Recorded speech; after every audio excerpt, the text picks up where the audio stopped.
Opel Calibra გერმანული ავტომწარმოებლის Opel-ის წინაძრავიანი და წინაამძრავიანი კუპეა, რომელიც სპორტ კომპაქტის სეგმენტს განეკუთვნება. მანქანის წარმოება 1989-1997 წლებში მიმდინარეობდა.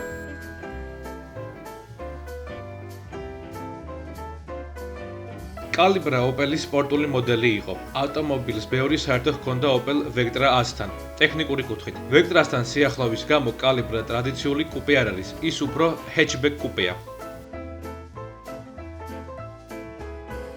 Opel Calibra GM 2900 პლატფორმაზე აგებული, რაც მას ანათესავებს Opel Vectra-სთან და Saab 903-თან და 95-თან. Calibra-ს ძრავების მრავალფეროვნება ახასიათებს. ის აღიჭურვებოდა 4 განსხვავებული 2 ლიტრიანი ძრავით. აქედან ერთი ტურბირებული იყო C20 L8 turbo. მას ასევე ჰქონდა 2.5 ლიტრიანი V6 ძარა, რომელიც 168 ცხენის ძალას და 228 ნიუტონ-მეტრ საბრუნ მომენტს გამოიმუშავებდა. მისი მაქსიმალური სიჩქარე 237 კმ/სთ უდრიდა, 0-დან 100 კმ/სთ-მდე 7.2 წამში ჩქარდებოდა.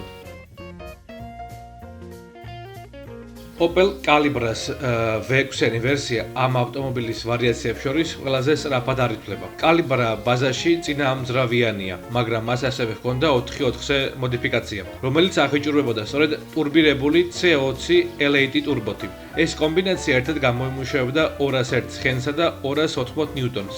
მაქსიმალური სიჩქარე 245 კმ/სთ ჰქონდა, 0-დან 100 კმ/სთ-მდე 6.8 წამში ჩქარდებოდა.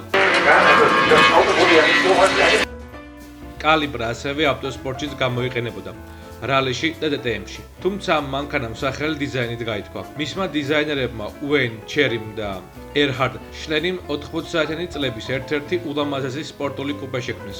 Calibra-ს აქვს სწორი, ცოტათი მკაცრი ექსტერიერი, ცოტაოდენი მომრგვალებებით, რამაც განაპირობა მისი პოპულარობა. 8 წლის განმავლობაში Opel-მა ამ მოდელის 229.118 ერთეული შექმნა.